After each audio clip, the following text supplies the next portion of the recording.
Hello friends, welcome back to my YouTube channel. মই অনুৰাগ শৰ্মা আপোনালোক সকলোকে পুনৰবাৰ স্বাগতম জনাইছো মোৰ YouTube চেনেলটোলৈ। আজি মই আপোনালোকৰ সন্মুখত এটা নতুন ভিডিঅ' লৈ উপস্থিত হৈছো আৰু আজিৰ ভিডিঅ'টো মই আপোনালোকৰ সৈতে শেয়াৰ কৰিম মোৰ APSC মেইনছৰ মাৰ্কশিটখন। তো এখন যেহেতু মই মেইনছৰ পৰীক্ষাৰ আগতে অলৰেডি জব কৰি আছিলো তো হেতু কাৰণে সাফিসিয়েন্ট টাইম পোৱা নাছিলো প্ৰিপাৰেচন কৰিবলৈ তথাপিতো নিজৰ ফলৰ পৰা বেছ দিছিলো যিমানখিনি টাইম ওলাইছিল কিন্তু তথাপিতো ইমান স্যাটিসফ্যাক্টৰি নহলে আৰু মোৰ মেইনছ ক্লিয়াৰ নহলে ইন্টাৰভিউ দিবলৈ নাপালো। তো ইয়াতে মোৰ দেখিছে গুটেখিনি মাৰ্কস ইয়াতে আছে আপোনালোকৰ সন্মুখত তো গুটেখিনি যদি টোটাল কৰো 573 ওলাইছে মই আনৰিজাৰ্ভ ক্যাটেগৰীৰ পৰা বিলং কৰো তো এটা যোৱাকালি কোনবা এজনে কৈছিল যে 580 টু 585 ৰ ভিতৰত আনৰিজাৰ্ভ ক্যাটেগৰীৰ ইন্টাৰভিউ কল পাইছিলে কিন্তু হিমানটো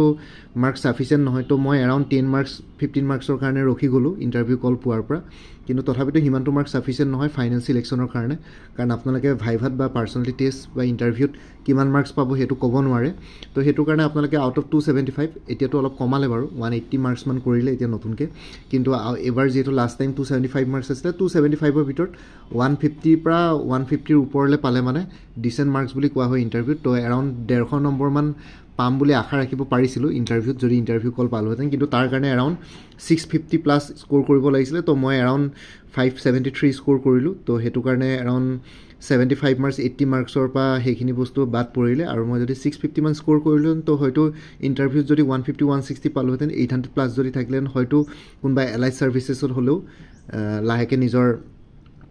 নামটো দেখিবলৈ সক্ষম হলুহেতেন কিন্তু হেতু নহলে ইয়াতে দেখিছে এসএ পেপাৰত 139 স্কোৰ আহিছে আউট অফ 250 এসএ পেপাৰখনত একচুয়ালি মোৰ এক্সপেক্টেশন আছিল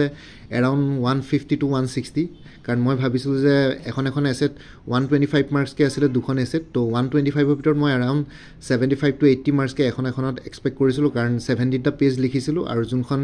গান্ধীজীৰ কোটেশনটোৰ ওপৰত যোনখন এসএ আহিছিল গ্ৰিড আৰু নিডৰ ওপৰত তো হেতু হেখন এসএ মই বেসিক্যালি বহুত ভালকে লিখিছিলো বহুতখিনি প্ৰেজেন্ট ডাটা তাতে ভৰুৱা হৈছিল ৰাছিয়া ইউক্ৰেইন ওয়াৰৰ পৰা আদি কৰি বহুতখিনি জিঅ'পলিটিক্সৰ এক্সাম্পলছ তাতে দিছিলো যিমানখিনি পাৰো নিজৰ ফলৰ পৰা কোৱালিটিটো তাতে মানে মেইনটেইন কৰিবলৈ চেষ্টা কৰিছিলো এসএখনত তাৰ পিছত নেক্সট এসএখন সেকেন্ড পাৰ্টত লিখিছিলো work from home and its impact on social life নে কিবা তেনেকুৱা এটা টপিক আছিল তো হেখনৰ ওপৰতো ভালকে লিখিছিলো মই বহুতখিনি কোভিড-19ৰ যোনটো কন্ডিশনছ আছিল হেখিনি বস্তু ইয়াতে এক্সপ্ৰেছ কৰিছিলো এসএখনত আৰু লগতে বহুতখিনি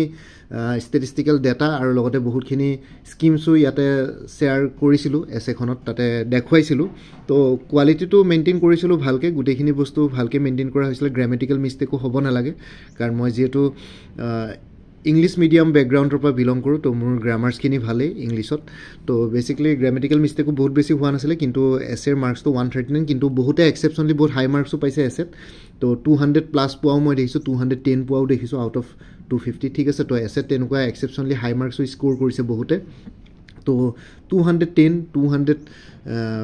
more than 200 মানে 200 প্লাস পোৱাটো এটা এক্সেপশনলি বহুত বেছি ভাল মাৰ্কস ঠিক আছে আৰু কোনবা যদি আসামিজ ল্যাঙ্গুৱেজত লিখি পেলাই পাইছে তো হেতুটো আৰু বেছি ভাল তো অসমৰ এটা নিজৰ মাতৃভাষাত লিখি পেলাই হিমানটো মাৰ্কস স্কোৰ কৰিছে খালি কথাটো হল যে মোৰ এক্সপেক্টেশন अराउंड 150 160 আছিল কিন্তু অলপ মাৰ্কস কমিলে আছে জেনাৰেল ষ্টাডিজ 1 খনৰ যদি কথা কও ইয়াতে 69 দিছে কিন্তু মোৰ এক্সপেক্টেশন বেছি আছিল মোৰ ভালে হৈছিল মই তাতে মাত্ৰ দুটা কোৱেশ্চনছ এৰি থৈ আহিছিলো তো কোৱেশ্চনছ নেৰান হয় কোৱেশ্চনছ এৰিছিলো জেনাৰেল ষ্টাডিজ 1 খনৰ দুটা কোৱেশ্চনছ এৰিছিলো কিন্তু মই তথাপিতো এক্সপেক্ট ৰাখিছিলো যে 90 টু 100 ৰ ভিতৰত থাকিব বুলি কিন্তু ইয়াতে 69 আহিলে अराउंड 30 মাৰ্কস মানৰ ডিফাৰেন্স আহি গল ইয়াতে 35 নহয় এক্স্যাক্টলি 30 নহয় এক্স্যাক্টলি 25 মাৰ্কস ইয়াতে ডিফাৰেন্স আহি গল আৰু এসএখনটো ঠিক তেনে ধৰে 10 মাৰ্কস মান ডিফাৰেন্স আহি গল তাইজো জেনাৰেল ষ্টাডিজ 2 খনটো মই अराउंड তাতে সাকে এটা কোৱেশ্চন এৰিছিলো ইয়াতে 84 আহিছে এটা নে দুটা তেনেকুৱা কোৱেশ্চন আহিছিল এটা কোৱেশ্চন এৰিছিলো আৰু এটা সাকে আধা লিখিছিলো জেনাৰেল ষ্টাডিজত ইয়াতে 84 আহিছে কিন্তু মই এক্সপেক্টেশন মানে বাকি জেনাৰেল ষ্টাডিজ 1 2 3 4 5 এই পাঁচ খনতে মই अराउंड 500 মাৰ্কস স্কোৰ কৰিম বুলি ভাবিছিলো আৰু এসএখনত 150 মাৰ্কস স্কোৰ কৰিম বুলি ভাবিছিলো তো মোৰ টাৰ্গেটটো আছিল अराउंड 650 কাৰণ মই পঢ়িবলৈ সাফিসিয়েন্ট টাইম পোৱা নাছিলো ডেইলি বেসিছত মেইনছৰ কাৰণে টাইমো কম আছিল প্ৰিলিমছৰ ৰিজাল্টৰ পিছত আৰু হেতু কাৰণে ডেইলি বেসিছত अराउंड 3 টু 4 আৱাৰ্ছে দিব পাৰিছিলো ঠিক আছে বাকি গুটেখিনি কাম বন কৰাৰ পিছত চাকৰি কৰাৰ পিছত তো হেতু বেসিছত যদি চাবলৈ যাও তেতিয়া হলে কি বুলি কয় যথেষ্টখিনি ঠিকে আছে নিজৰ পাৰফৰম্যান্স খিনি যদি চাওঁ মাৰ্কছবিলাক যদি চাওঁ তথাপিতো মই ভাবিছিলোঁ যে জেনেৰেল ষ্টাডিজ 2খনটো সেই এটা কুৱেশ্যন এৰিছোঁ আৰু এটা চাগে হাফ কৰিছোঁ এটা মানে 15 মাৰ্কছৰ কুৱেশ্যনছ এৰিছিলোঁ আৰু এটা চাগে 15 মাৰ্কছৰ এনচাৰ মই আধা লিখিছিলোঁ ফুল লিখিব পৰা নাছিলোঁ তো তাতে 84 আহিলে জেনেৰেল ষ্টাডিজ 3ত 91 আহিছে তো ইয়াতো মই এৰাউণ্ড দুটা কুৱেশ্যনছ এৰিছিলোঁ এটা 10 মাৰ্কছৰ এটা 15 মাৰ্কছৰ জেনেৰেল ষ্টাডিজ 3ত 91 আহিছে এটা জেনেৰেল ষ্টাডিজ 4 যোনখন এথিক্স পেপাৰ আছিলে এথিক্সত মই দুটা কেছ ষ্টাডি এৰি থৈ আহিছিলোঁ ঠিক আছে দুটা কেছ ষ্টাডি মই এৰিছিলোঁ এথিক্সত তো তথাপিতো 94 আহিছে বাৰু আৰু যদি আপোনালোকে জেনেৰেল ষ্টাডিজ পেপাৰকেইখনত 80ৰ পৰা 120ৰ ভিতৰত স্ক'ৰ কৰিছে তেতিয়াহ'লে সেইটো বহুতেই বেছি ডিচেণ্ট মাৰ্ক 100+ পোৱাখিনিতো সেইখিনি বহুতেই বেছি এক্সেপশ্যনলি ভাল বুলিয়ে ক'ব পাৰি আউট অফ 250 কোনোবাই যদি জেনেৰেল ষ্টাডিজ পেপাৰকেইখনত 100 to 120ৰ ভিতৰত স্ক'ৰ কৰিছে তেতিয়াহ'লে সেইটো বহুতেই বেছি ভাল স্ক'ৰ হয় জেনেৰেল ষ্টাডিজ পেপাৰকেইখনত ঠিক আছে মষ্ট ইম্পৰ্টেণ্টলি যদি এথিক্স পেপাৰখন স্ক'ৰিং হয় কিন্তু তথাপিতো 94 আহিলে আৰু যিহেতু দুটা কেছ ষ্টাডিজ এৰি দিছিলোঁ আৰু বাকী জেনেৰেল ষ্টাডিজ 5 যোনখন আছে আছাম পেপাৰখন অসম পেপাৰখন আপোনালোকে দেখিছে বহুত এনালিটিকেল আৰু কাৰেণ্ট এফেয়াৰ বেছ পেপাৰ আহিছে তো সেইখনো বহুত বেছি টান হয় বহুতে সেইখন পেপাৰো বহুতে টান পাইছিলে কিন্তু তথাপিতো মই লিখিব পাৰিছিলোঁ মই বহুতখিনি কাৰেণ্ট এফেয়াৰ্ছ ফ'ল' কৰি গৈছিলোঁ তো সেইটো কাৰণে জেনেৰেল ষ্টাডিজ 5খনত মই এক্সেপশ্যনলি যিমানখিনি এক্সপেক্ট কৰিছিলোঁ মই ভাবিছিলোঁ যে এইখনত বহুত বেছি নাযাব কিন্তু বাকীখনত মোৰ এক্সপেক্টেশ্যন বেছি আছিলে কিন্তু তাতে কম পাইছোঁ কিন্তু জেনেৰেল ষ্টাডিজ 5খনত যিহেতু কৰি আহিছিলোঁ তথাপিতো মই ইয়াতো জেনেৰেল ষ্টাডিজ 5খনত মই এৰাউণ্ড 3-4মান কুৱেশ্যনছ মই 4টামান কুৱেশ্যনছ এৰিছোঁ ঠিক আছে 10 মাৰ্কছৰ দুটা কুৱেশ্যন এৰিছোঁ আৰু 15 মাৰ্কছৰ চাগে এটা কুৱেশ্যন এৰিছোঁ আৰু এটা চাগে হাফ লিখিছোঁ তো তেনেকুৱা ধৰণৰ কথা মই গোটেইখন পেপাৰছে কমপ্লিট কৰিব পৰা নাই গোটেইকেইখনতে মানে এভাৰেজলি এটাৰ পৰা দুটা কুৱেশ্যনছ মই এৰি থৈ আহিছিলোঁ তথাপিতো চাব গ'লে মাৰ্কছ বহুত বেছি বেয়া হোৱা নাই কিন্তু জেনেৰেল ষ্টাডিজ 1খনত এক্সপেক্টেশ্যন বেছি আছিলে ভালকৈ লিখিছিলোঁ গোটেইখিনি বস্তু কিয় মাৰ্কছ বেছি আহিলে নাজানো যিহেতু এক্সামিনাৰখিনিক ইনষ্ট্ৰাকশ্যন দিয়া থাকে যে কেনেকুৱা ধৰণৰকৈ চেকিং কৰিব লাগে APSCৰ কম্বাইণ্ড কম্পিটিটিভ মেইন ৰিটেন এক্সামিনেশ্যনত তো তেওঁলোকৰ ইনষ্ট্ৰাকশ্যন মতে চেকিং কৰে কিন্তু কোনোবা এক্সামিনাৰে মেবি অকণমান ষ্ট্ৰিক্টলি চেকিং কৰিব পাৰে আৰু মই যোৰহাট চেণ্টাৰৰ পৰা বিলং কৰোঁ তো ইয়াতে বহুত বেছি কেণ্ডিডেটছ চিলেক্ট হোৱা নাই আৰু লগতে এইটো কাকো ব্লেম দিব পৰা নাযায় ঠিক আছে মাৰ্কছ কম পোৱাটো কাকো ব্লেম দিব পৰা নাযায় মই দেখিছোঁ কালিৰ পৰা আপোনালোকে বহুতে কিছুমানে এক্সেপশ্যনলি লাষ্ট টাইম বেছি ভাল কৰিছিলে কিন্তু এইবাৰ এক্সেপশ্যনলি ডাবল ডিজিটত মাৰ্কছ আহিছে তো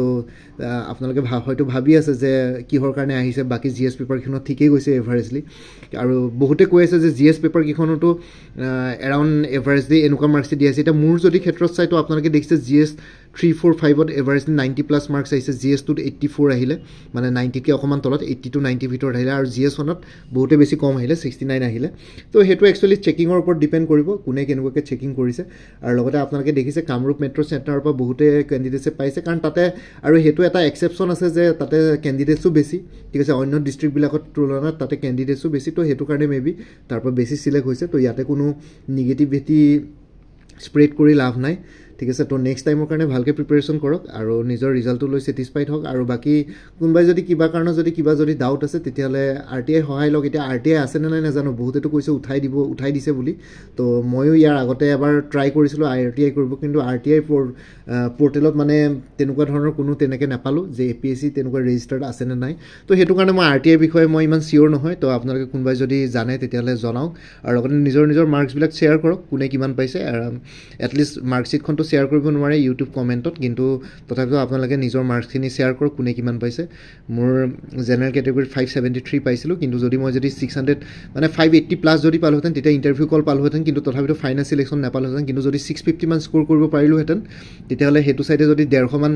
150-160 স্ক'ৰ কৰিলোহেঁতেন পাৰ্চনেলিটি টেষ্টত তেতিয়াহ'লে 800 বা 810মান থাকিলেহেঁতেন তেতিয়া হয়তো ফাইনেল চিলেকশ্যন পোৱা চান্সেছ বেছি থাকিলেহেঁতেন তো এতিয়া যিহেতু সিমানটো স্ক'ৰ নহ'লে তো সেইটো কাৰণে নাপালোঁ ন' ৱৰি আকৌ পৰীক্ষা দিম একো কথা নাই তথাপিতো টাইম মিলাব নোৱাৰোঁ তথাপিতো নিজৰ ফালৰ পৰা যিমান পাৰোঁ চেষ্টা কৰিম যিহেতু আগৰ পৰা এক্সপিৰিয়েঞ্চ আছে মই আগতেও এনেকুৱা কম্পিটিটিভ এক্সামছ দিছোঁ ভালকৈ গৈছোঁ কিন্তু যিহেতু লাক বেয়া তো চিলেক্ট হোৱা নাই তো এইবাৰ আকৌ দিম একো কথা নাই আৰু দি থাকিম এটা গেজেটেড পষ্ট পাব পাৰিলে মানে এনেকুৱা ধৰণৰ এটা প্ৰেষ্টিজিয়াছ চিভিল ছাৰ্ভিচেছ ল'ব পাৰিব মানে চিভিল ছাৰ্ভেণ্ট এজন হ'ব পাৰিলে মানে নিজকে ভাগ্যৱান বুলি ভাবিম কাৰণ নিজৰ ৰাজ্যখনৰ কাৰণে কাম কৰিবলৈ পাম নিজৰ ৰাজ্যখনৰ মানুহখিনিৰ কাৰণে কাম কৰিব পাম বেচিকলি তো একো নিগেটিভিটি মনত নাৰাখি পেলাই আপোনালোকেও সমানে প্ৰিপেৰেশ্যন কৰক এইবোৰত বেছি লাগি লাভ নাই যোনটো ৰিজাল্ট হৈ গ'ল এইবোৰত আকৌ কোৰ্ট কেছেছ কৰি পেলাই PIL ফাইল কৰি বা কিবা তেনেকুৱা ধৰণৰ RTI কৰি টাইম ৱেষ্ট হ'ব এতিয়া নেক্সট প্ৰিলিমিনাৰী আহিছে 17 মাৰ্চত তো তাৰ কাৰণে প্ৰিপেৰেশ্যন কৰক এতিয়া 17 মাৰ্চটো কিবা যদি